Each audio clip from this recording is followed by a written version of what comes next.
घूंघट और मॉडल बहू की रसोई करता है। इसके बाद दोनों बहू खाना बनाती हैं। आखिर सास ने एक कंपटीशन के लिए अपनी दोनों बहुओं के बीच इस दीवार को खड़ा क्यों करवाया? आखिर चल क्या रहा था? पूरी बात क्या है? ये जानने के लिए हमें कुछ समय पीछे जाना होगा, जहां कोकिला अपने दोनों बेटों की शादी एक साथ एक मंडप में करवाती है। लेकिन उसकी दोनों बहुओं में बहुत अंतर था। बड़ी बहू दिव्या संस्कारी थी, जो घूंघट के साथ मंडप में थी, तो वहीं मॉडर्न बहू शेफाली बाल खोले स्लीवलेस ब्लाउज पहनकर मंडप में थी।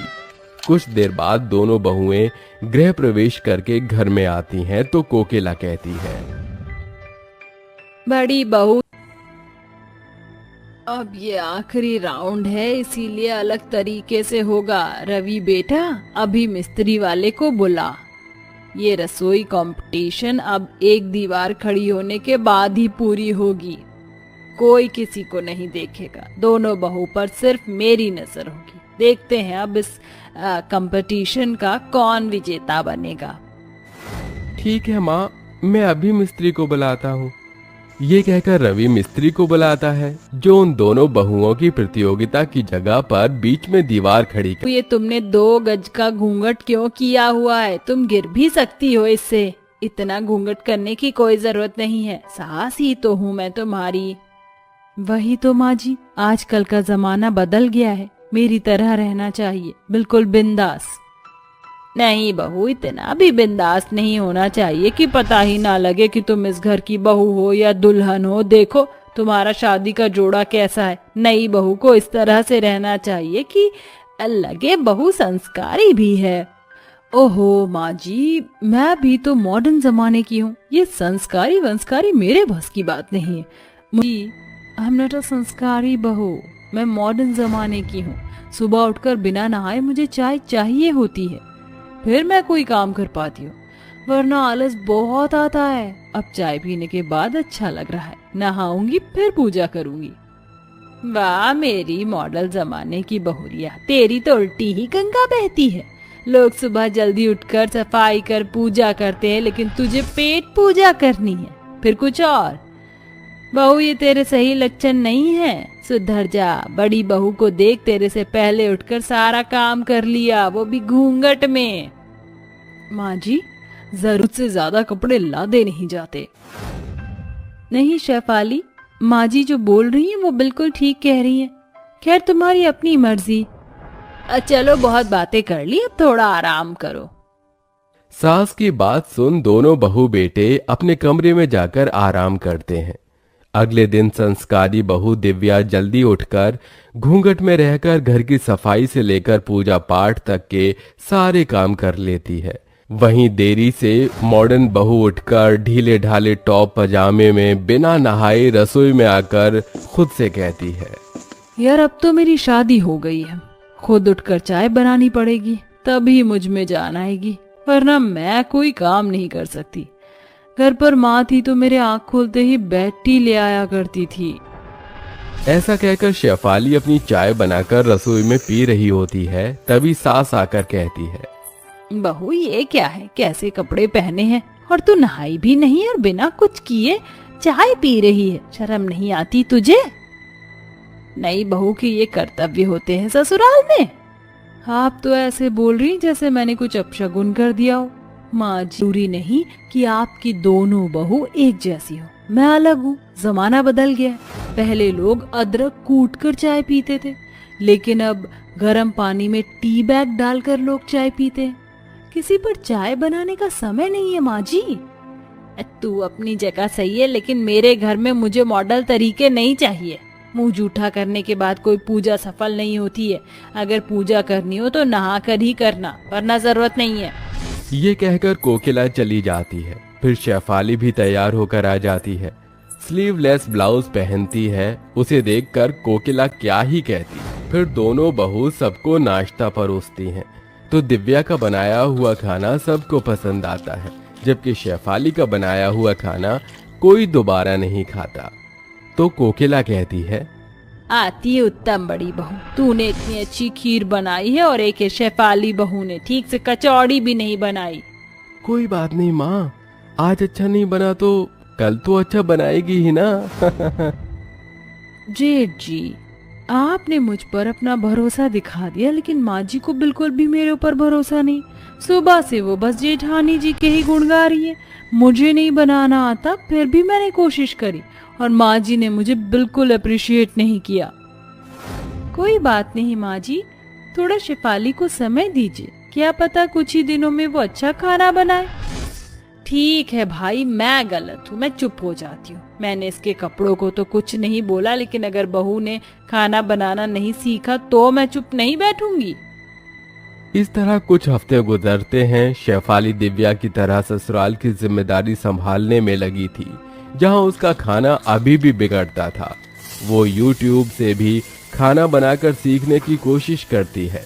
एक दिन फिर से कोकिला उसे खाने के ऊपर सुनाती है तो गुस्से में शेफाली कहती है, माँ जी, आप बार बार मुझे खाना ठीक से ना बनाने का ताना क्यों देती है? कोई एक बारी में तो सब कुछ सीख नहीं जाता है। बस बहुत हो गया।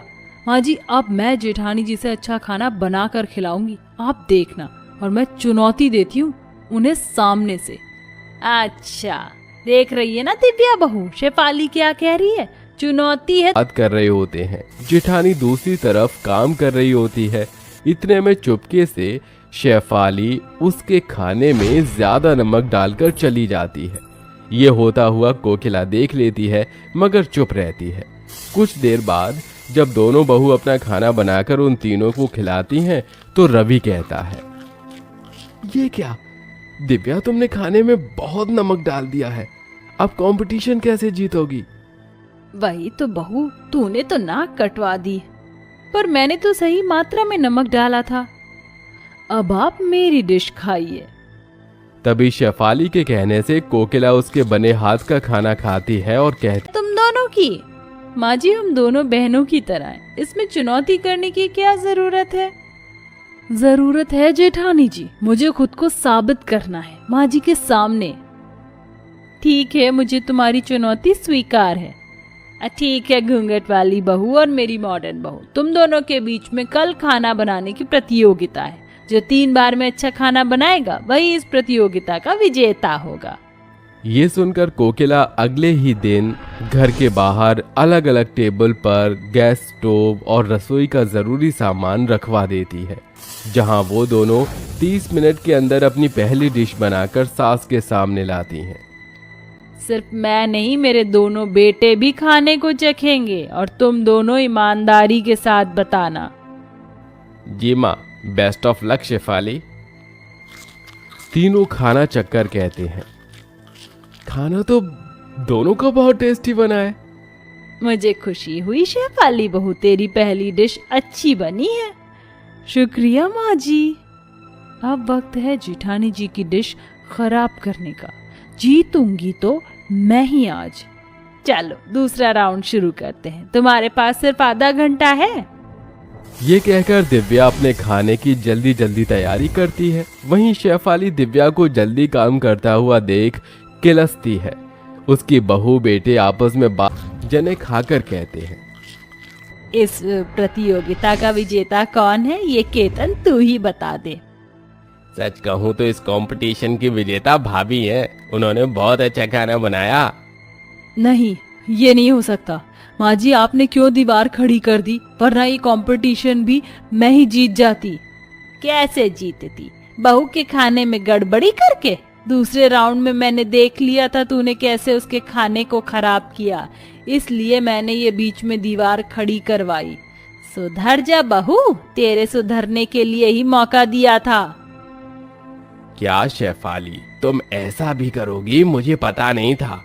अभी भाभी से माफी मांगो, तुम्हें ऐसा नहीं करना चाहिए था।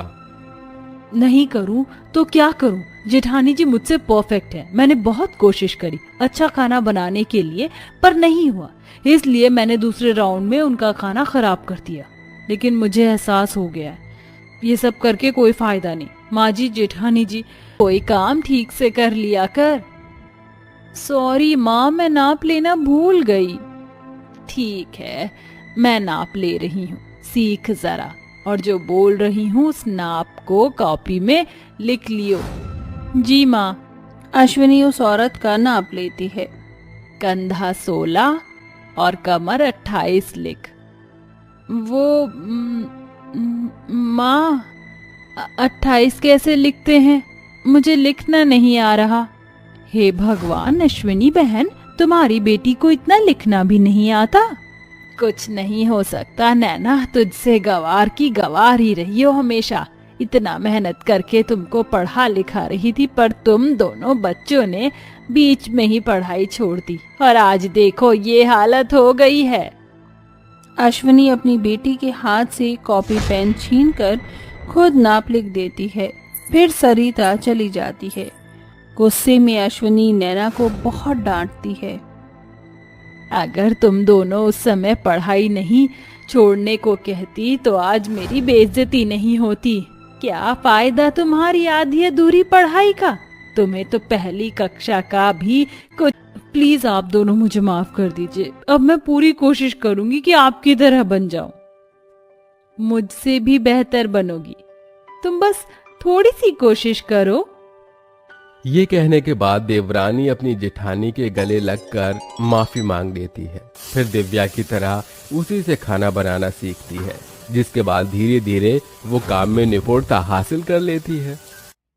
बेहद करीबी में अश्विनी ने अकेले अपनी दोनों बेटियों नैना, भूमिका को पाल पोस कर बड़ा किया। इतना ही नहीं, थोड़े बहुत कपड़े सिलकर उनकी जरूरतें और पढ़ाई के खर्चे को भी पूरा करना चाहा। पर 5वीं 6ठी कक्षा के बाद ही दोनों बहनों ने पढ़ाई से अपना नाता छुड़वा लिया। अब अपनी दोनों बेटियों के जवान होने के बाद अश्विनी रिश्ते की तलाश में था, जो कि उनकी बेटियों की हरकतों की वजह से उसे हर रिश्ते अपने हाथ से जाता हुआ नजर आ रहा था। ऐसे ही एक दिन अश्विनी कपड़े सिल रही थी, तभी एक औरत आकर कहती है, अश्विनी जी, आप जरा मेरा ब्लाउज सिल दीजिए, मुझे 2 दिन में चाहिए। ठीक है बहन जी। नैना बेटा, जरा इनका नाप लियो। ठीक है माँ। ये कहकर नैना औरत का नाप लेती है, लेकिन उसे लेना नहीं आता। ये देखकर अश्विनी कहती है, ये तू क्या कर रही है नैना? तुझे ठीक से नाप लेना भी नहीं आता? कितनी बार सिखाया है मैंने तुझे, कभी तो कुछ याद नहीं है। अरे तो क्या हो गया माँ, जाने भी दो, अब कौन सा ससुराल में पढ़ाई लिखाई करनी है। तभी भूमिका आकर कहती है, माँ ये कोई इतनी बड़ी बात भी नहीं जिसके लिए आप सुनाती रहती हो हमेशा। जरूरत ही नहीं है हमें नाप वगैरह लिखने की, खाना ही तो बनाना है और वो तो हमें आता है। बस बहुत हो गया तुम दोनों का। जल्दी से दोनों के लिए एक अच्छा सा लड़का देकर शादी करवानी ही पड़ेगी। एक तो जैसे तैसे किसी से रिश्ता बन रहा हो तो बीच में तुम दोनों अपनी हरकतों से सब बिगाड़ देती हो, इसलिए अब की बार ऐसा कुछ मत करना। दोनों अपनी माँ की बात को एक कान से सुनकर दूसरे कान से निकाल देती हैं। अगले दिन ही कहती है, अरे तुम दोनों को शर्म नहीं आती क्या बिल्कुल भी? कहा था ना ऐसी कोई गलत हरकतें मत करना, लेकिन नहीं। अरे जब कोई खाने के लिए मना करता है तो मेहमानों को जबरदस्ती भी देना पड़ता है या फिर उनके सामने खाने की चीज रख देते हैं, ये नहीं कि खुद आकर रसोई में भर लो। अब माँ इसमें हमारी क्या गलती? हमने तो पूछा था, वही मना कर रहे थे तो हम क्या करें?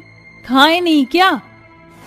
तुम्हारी इस गवार हरकत की वजह से अभी तक तुम्हारा रिश्ता नहीं हो पाया है, संभल जाओ। ये कहकर अश्विनी फिर से कपड़े सिलने लग जाती है। उसे अपनी बेटियों की बहुत चिंता होती है। पंडित जी से बात करके उसके घर पर 2 दिन घर पर भूमिका के लिए नवीन नाम के लड़के का रिश्ता आता है। तो अश्विनी कहती है, भूमिका जाकर नाश्ता सबको परोसो। जी माँ, ये लीजिए। आप लेंगे? अरे नहीं नहीं। ठीक है, आप लेंगी?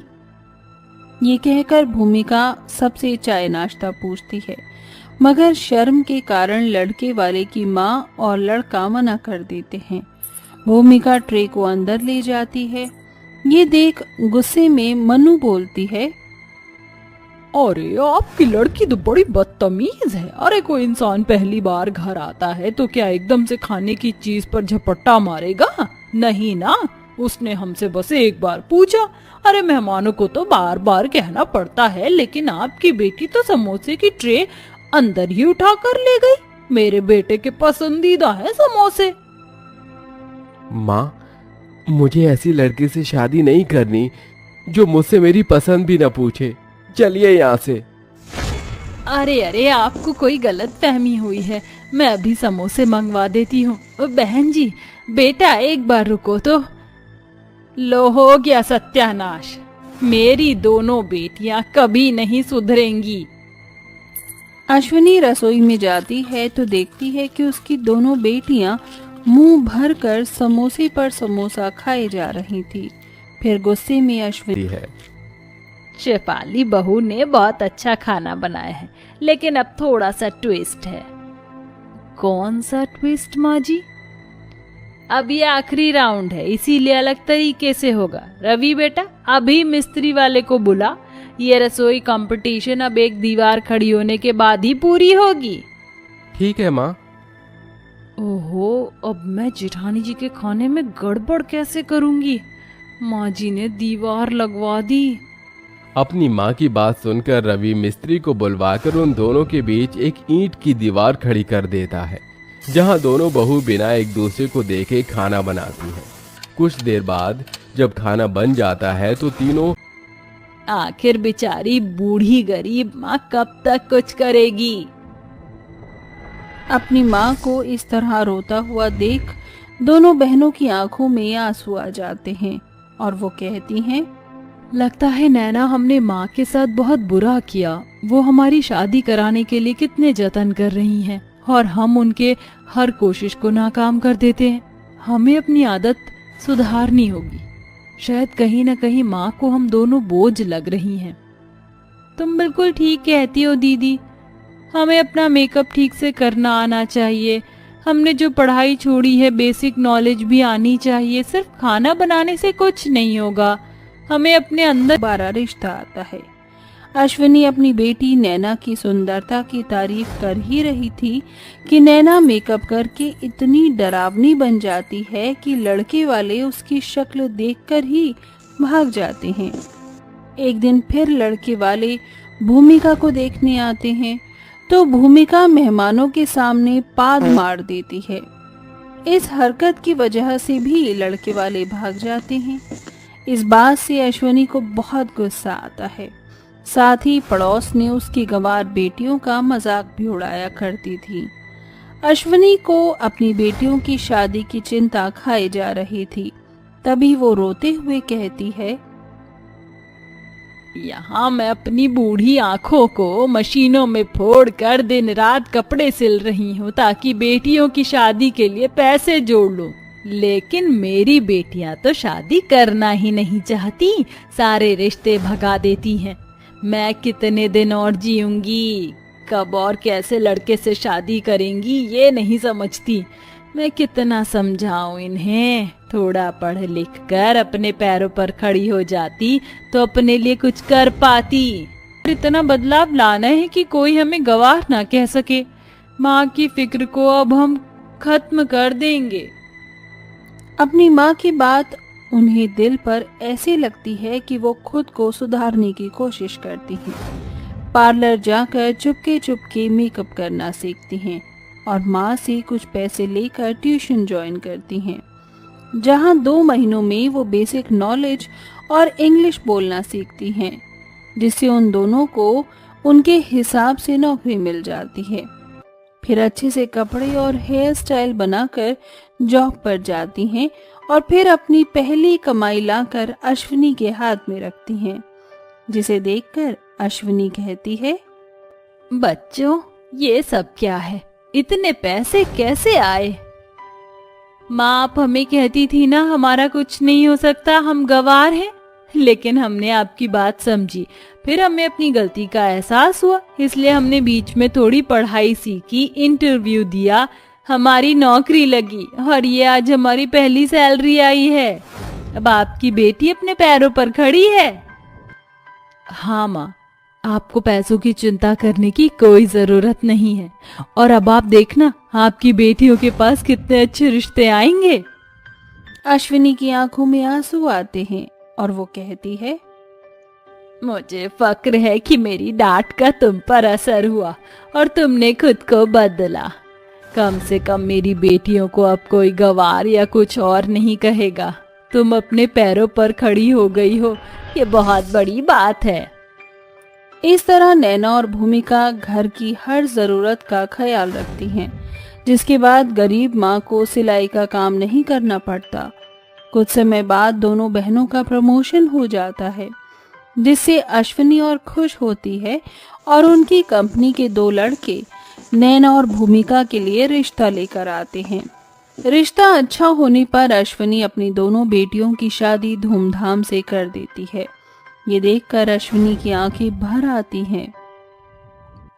क्या हुआ माँ, आप रो क्यों रही हैं? हम दूर जा रहे हैं इसलिए? ये तो खुशी के आंसू हैं। मुझे लगा था मेरी दोनों बेटियां इतनी खराब हैं कि उनकी शादी भी नहीं होगी, लेकिन तुम दोनों संभली, अपने पैरों पर खड़ी हुई और इतने अच्छे घर तुम्हारी शादी हो गई तो यकीन नहीं हो रहा। यकीन कर लीजिए माँ, आज हम जो भी हैं आपकी सीख और डांट की वजह से ही हैं। ये सुनकर अश्विनी अपनी दोनों बेटियों के माथे पर चूमकर उनकी विदाई कर देती है, जिसके बाद वो दोनों अपनी जिंदगी की एक नई शुरुआत करती हैं। ये गीता कहाँ गई? कहीं दिखाई नहीं दे रही। अरे घर के सारे काम ऐसे ही पड़े हैं, इस लड़की ने तो मेरी नाक में दम कर रखा है। गीता, गीता, अरे कहाँ है? करती थी, जिसे सुनकर रमन को बहुत गुस्सा आया करता था। मैं तो तुम्हें हमेशा कहता हूँ, लेकिन तुम हो कि मेरी बात मानती ही नहीं हो। एक काम करो, तुम मुझसे शादी कर लो, मैं तुम्हें अपने घर ले आऊंगा और सब कुछ ठीक हो जाएगा। तुम कैसी बातें कर रहे हो रमन? मैं अपने माता पिता को ऐसे धोखा नहीं दे सकती। बेशक वो मेरी सौतेली माँ है, लेकिन समाज में उनकी भी इज्जत है। तुम कैसी बातें कर रही हो? जो औरत तुम्हारी इज्जत नहीं करती, तुम उसकी इज्जत की बात कर रही हो? तुम तो साक्षात देवी की भांति हो, तुम्हारा कुछ कहीं मर मुरा तो नहीं गई? अंजना गीता को आवाज लगा रही होती है। तभी गीता उसके पास पहुंच जाती है और कहती है, माँ, आप मुझे आवाज लगा रही थी क्या? कल मुही करम जली, आखिरकार तुझे मेरी आवाज सुनाई ही दे गई। अरे तेरी माँ तो मर ही गई और तुझे मेरी छाती पर छोड़कर चली गई, लेकिन इस घर में तुझे मुफ्त की रोटी तो मिलने से रही। चल जल्दी से ये काम कर, नहीं तो आज का खाना नहीं मिलेगा तुझे। अंजना ऐसा कहकर गीता के घर के सारे काम करवाने लगती है। गीता बेचारी अकेले ही घर के सारे काम करती है और सारे काम करने के बाद वो अपनी माँ अंजना के पास जाती है और उससे कहती है, माँ मैंने सारा काम कर दिया, झाड़ू पोछा बर्तन कपड़े साफ सफाई सब कुछ कर दिया है। मुझे बहुत जोरों से भूख लगी है, कुछ खाने को दो। देती हूँ, मेरे सर पर क्या खड़ी है? चल आजा मेरे साथ चल। अंजना गीता को रसोई में ले जाती है, जहाँ वो सूखी रोटी और उसके साथ प्याज गीता को दे देती है और कहती है, ये ले खा इसे और खाकर भर ले अपना पेट। माँ आपने तो पनीर से रोटी खाई थी और मुझे आप ये प्याज दे रही हो खाने के लिए। पनीर ना सही, थोड़ी सी सब्जी का मसाला ही दे दो, उसी से खा लूंगी। प्याज के साथ रोटी खाने से मेरे पेट में बहुत दर्द होता है। अंजना गीता के बाल पकड़ लेती है। वाह वाह वाह वाह, क्या बात है, तेरी तो ज्यादा ही फरमाइश शुरू होती जा रही है। अगर तुझे खाना है तो खा ले, नहीं तो ये भी नहीं मिलेगा।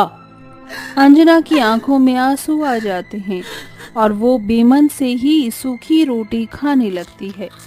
तभी उसके पिता दामोदर आते हैं और उसे सूखी रोटी खाते हुए देख अंजना को डांटने लगते हैं। अरे बेटी, तू ये सूखी रोटी क्यों खा रही है?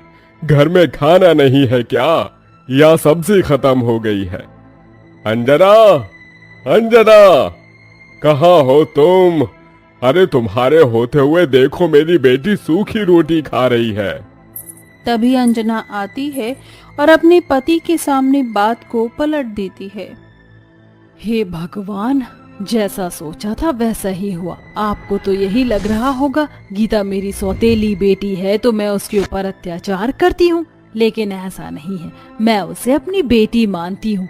उसी ने कहा था कि मुझे सूखी रोटी खानी है, तो इसमें मैं क्या करूँ? अंजना की बात सुनकर दामोदर कुछ नहीं कह पाता और गीता भी चुपचाप सूखी रोटी खा लेती है। ऐसे ही अंजना सौतेली माँ होकर गीता के ऊपर बहुत अत्याचार करती है। बेचारी गीता के जीवन में बहुत सी दुख चल रहे होते हैं, लेकिन उनको एक सुकून भी होता है। जब भी वो पानी भरने जाया करती तो वहाँ उसका दोस्त रमन आ जाया करता। क्या हुआ गीता, तुम बहुत ज्यादा परेशान लग रही हो? कोई बात है तो मुझे बताओ। अंजना अपनी सौतेली माँ की सारी बातें रमन को बताया। नहीं हो सकता। रमन ऐसा कहकर वहाँ से चला जाता है। उसके जाने के बाद गीता अपने आप से कहती है, रमन भी मेरी बातों से नाराज होकर चला गया। कोई बात नहीं, अब मैं घर चली जाती हूँ। घर जाते ही उसकी सौतेली माँ उसके ऊपर अत्याचार करने लगती है और इस बार तो अंजना हद ही पार कर देती है। वो बेचारी गीता का हाथ जलते हुए चूल्हे के अंदर डाल देती है, जो चूल्हे के अंदर गरम गरम कोयले से बेचारी गीता का हाथ जल जाती है। गीता, गीता, कहाँ हो तुम? चिल्लाइए मत, ये आपका घर नहीं मेरा घर है। अंजना जैसे ही पहली नजर में रमन को देखती है, वो उसे देखती ही रह जाती है। अपनी उम्र का लिहाज छोड़कर रमन से पहली मुलाकात में ही प्यार करने लगती है, क्योंकि रमन शक्ल और शरीर से बहुत ही खूबसूरत था। आपने बताया नहीं कि आपको किससे काम है? इस घर में मेरी बेटी और मेरा जमाई रहता है। मैं बस उसे लेने आई हूँ। मैं उन्हें अकेले रहने नहीं दे सकती। मुझसे जो गलती हुई है मैं उन्हें सुधारना चाहती हूँ। तभी वहाँ गीता आ जाती है। गीता को देखते ही अंजना उसके पैरों में गिर जाती है और माफी मांगती है। अपनी सौतेली माँ को इस तरह अपने पैरों में गिरते हुए देख कर जाता है। ये निशानी तुझे याद रहेगी कि कोई भी काम करने में जरा भी गलती नहीं होनी चाहिए। बेचारी गीता रोते हुए अपने कमरे में चली जाती है। अगले दिन जब फिर से वो नदी किनारे पानी भरने जाती है, वहाँ उसे रमन दिखाई देता है। गीता के हाथों में चोट देखकर वो सब समझ जाता है और उसे अपने साथ एक मंदिर में ले जाता है, जिसके बाद उसी से शादी कर लेता है। अब से तुम मेरे साथ रहोगी। चलो मेरे साथ, मेरे घर चलो। रमन गीता को अपने साथ ले जाता है। एक साथ में दोनों रहने लगते हैं। उनकी शादी की खबर अंजना तक पहुंच जाती है और वो गीता को ढूंढते हुए रमन के घर पहुंच लगती है। अच्छा हुआ गीता तुम आ गई, मैं तुम्हारा ही इंतजार कर रहा था। अंजना बिना बताए ही उसकी कमर पर साबुन लगाती रहती है। जैसे ही रमन पीछे पलटकर देखता है तो वो हैरान रह जाता है। अरे माँ जी, आप मुझे बता दिया होता, मुझे लगा कि गीता है। अरे जमाई जी, मैं और मेरी बेटी गीता में फर्क ही क्या है। जैसे वो तुम्हारे लिए वैसे ही मैं भी हूँ। ऐसा कहकर अंजना वहां से चली जाती है, लेकिन रमन को कुछ समझ नहीं आता। इसी प्रकार वो उसे माफ कर देती है, जिसके बाद अंजना अपनी जमाई और अपनी सौतेली बेटी को अपने साथ अपने घर ले आती है। आज से तुम दोनों हमारे साथ इस घर में रहोगे। तुम्हें उस कच्चे मकान में रहने की कोई जरूरत नहीं है।